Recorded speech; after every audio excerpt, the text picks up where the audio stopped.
Six when we both walked down the hallways of Northwest High School. At that time, it wasn't a safe place to be either. But Pastor, he helped me along the way.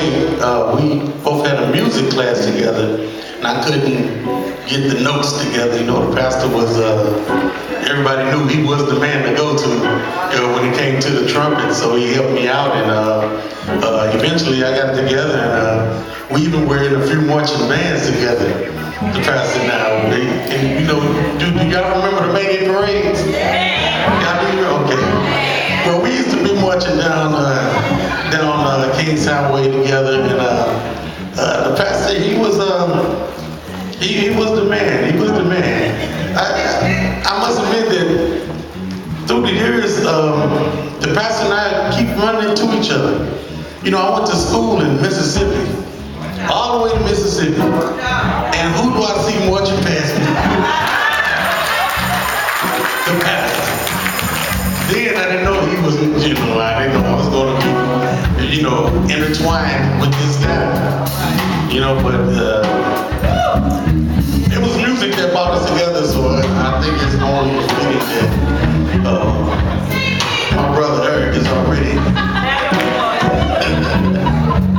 he's always on cue for me.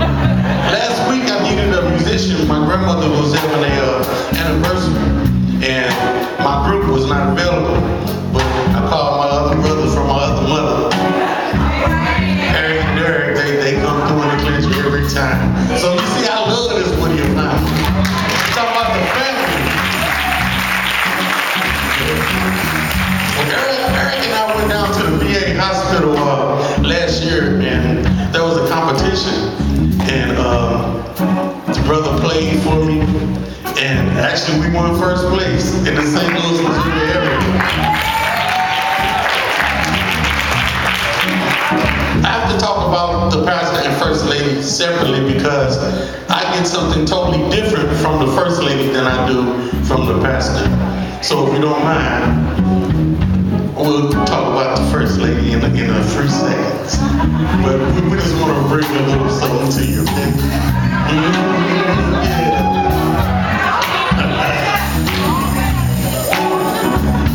I know a place, y'all.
And then I left that part of the country and I went to Texas, and that's where I ran into his other brother, Omaro.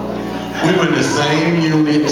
We marching all over the place, all over the world. And Amar used to go to the field a lot. So I used to keep his apartment and his car and everything until he got back. So Amaro used to talk about his brother that was saved, but still I didn't know he was talking about Bishop. You know, the Bishop. I didn't know the Bishop was doing all the things that he was doing. You know, I know he was a friendly guy, you know, way back then, because he would help anybody that needed help, you know. So, but even back then, he was getting his craft together. He was helping, you know. He was trying to make the place a better place. So, like I said, I met with Amaro, and then when I came back, the younger brothers and I, we hooked up, singing a few places, and I used to look forward to coming to be a member of Emmanuel Temple because I wanted to sing with Brother Clifton. He and I used to talk about singing together, right? So I really, you know, enjoyed having conversations with him. And this family, like I said, we are just, I mean, I feel like one of them. I really do. I do. And then my wife and I got married, they get over there, they get stopped. We stand up. My name is Mr. D or D's husband. My name is Kenny. All right, but like I was saying,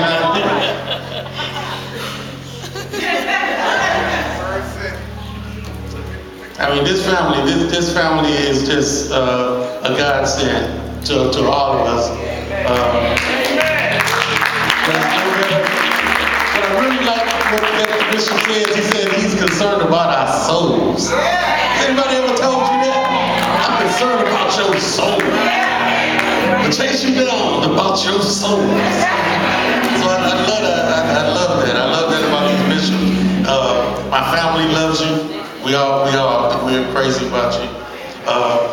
And the first lady. The first lady.